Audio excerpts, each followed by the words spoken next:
Shalom dan selamat pagi jemaat yang dikasihi oleh Tuhan. Hari ini Kamis 18 November 2021. Kita akan bersama-sama untuk membaca firman Tuhan dan tentu kita mensyukuri kehidupan yang Tuhan karuniakan hari ini dan bagaimana kita sungguh percaya bahwa Tuhan yang akan menopang kita dalam berkarya sepanjang hari ini. Sebelum itu mari kita berdoa.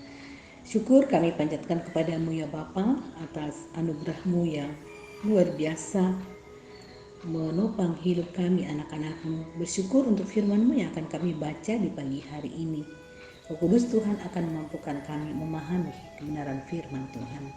Bersabdalah ya Tuhan, kami telah siap untuk mendengarkan firman-Mu. Dalam nama Tuhan Yesus kami berdoa. Amin. Daniel pasal 8 ayat 15 sampai 27 firman Tuhan.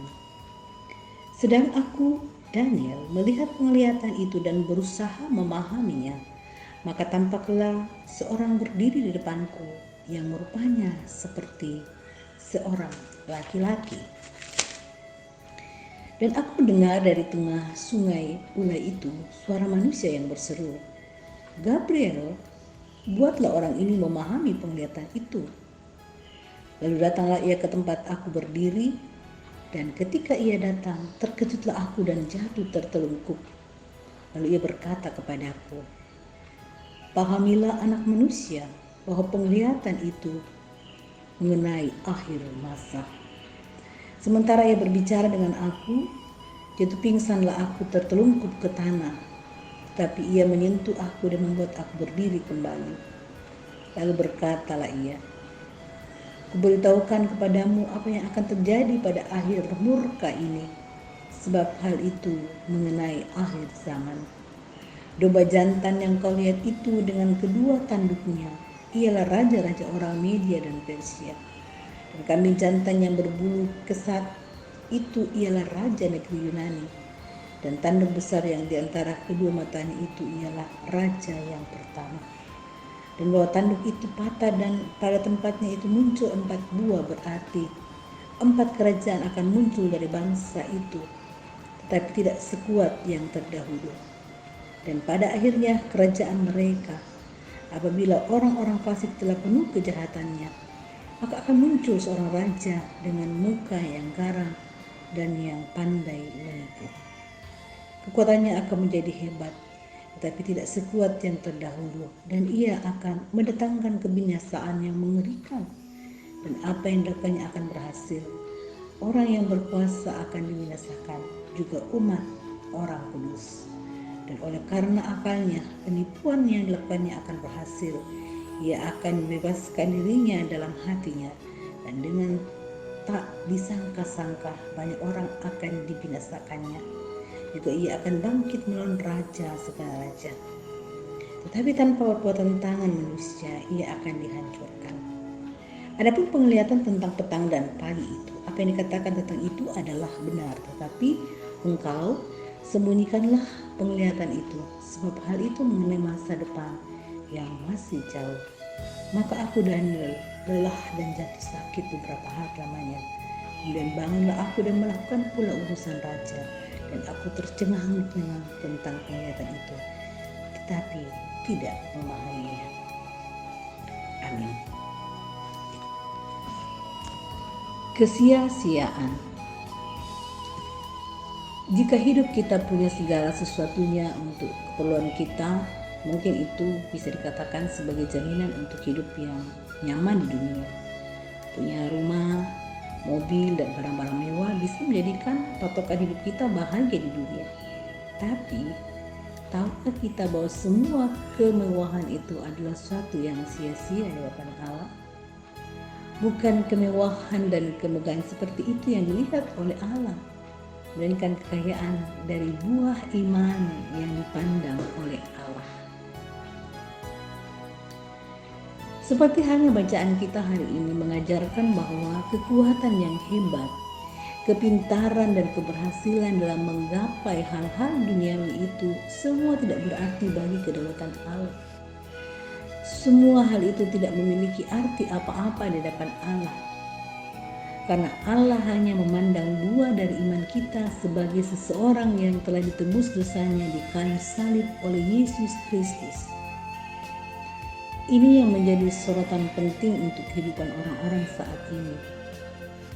Kebanyakan orang sudah terbawa arus oleh pencarian harta, kecerdasan, dan keberhasilan, menggapai hal-hal duniawi, tapi lupa merawat iman mereka sehingga bisa menghasilkan buah kekayaan, kepintaran, dan keberhasilan.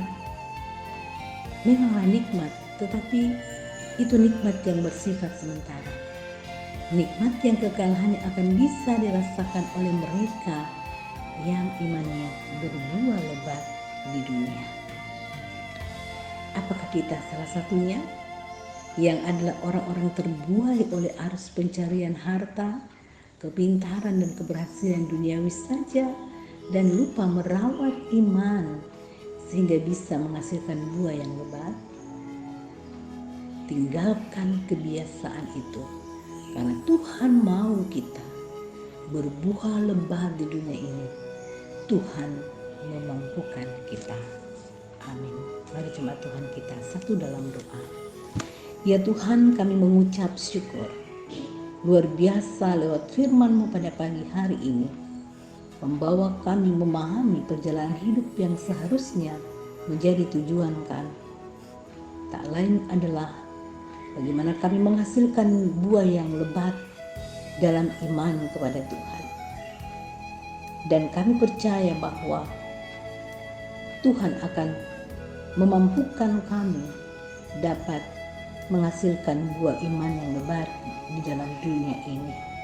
Berkati seluruh jemaat-Mu ya Bapa, untuk sungguh-sungguh mengarahkan perjalanan hidup yang masih Tuhan kurniakan ini ke arah pencapaian iman yang berbuah lebat, sehingga Tuhan akan terus memberkati dan menopang kehidupan kami.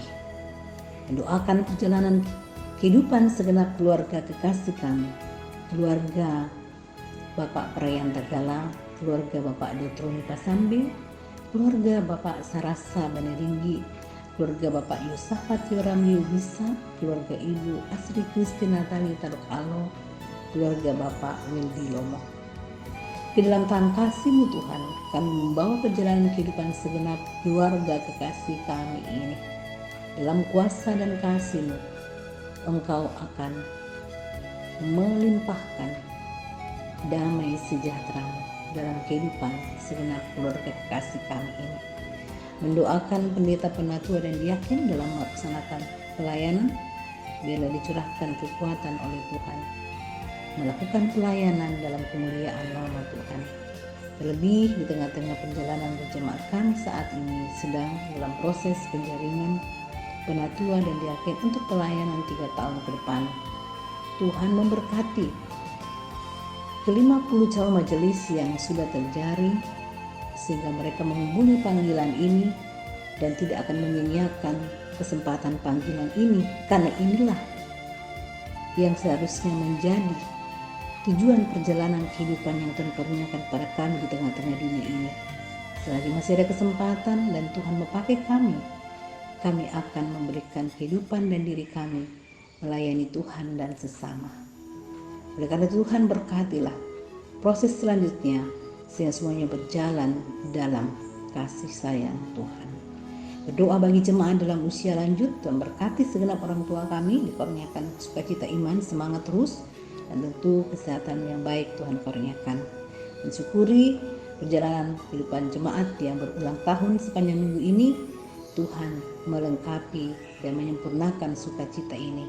Demikian juga yang bergumul karena sakit, Tuhan Engkau campur tangan di dalamnya, menjamah dan memulihkan, sehingga kesembuhan yang berasal dari-Mu Tuhan nyata bagi Bapak Ibu saudara-saudara kekasih kami. Mendoakan apa yang akan kami kerjakan, lalu usahakan dan perjuangkan hari ini dalam iman kepada-Mu Tuhan. Biarlah semuanya terjadi karena kehendak Tuhan. Bapa di sorga, kami berdoa untuk perjalanan Ibu kekasih kami, Ibu Margareta Mangiwa, yang saat ini menuju ke Makassar dan melanjutkan perjalanan ke Tanah Toraja. Tuhan berkati agar kelancaran Tuhan berikan baik melalui darat, udara, sehingga Tuhan boleh tibakan dengan selamat. Menyiapkan kesehatan yang baik dan memberkati segala kegiatan keluarga yang akan dilakukan di Tanah Toraja. Bapa di sorga, inilah doa syukur dan pengharapan kami kepadamu Tuhan. Ampuni segala dosa dan kesalahan kami. Dan kita berdoa mengucap syukur kepadamu di dalam nama Tuhan kami Yesus Kristus. Amin. Jemaat Tuhan, Tuhan berkati aktivitas kita hari ini, sehat selalu, sukacita berkarya.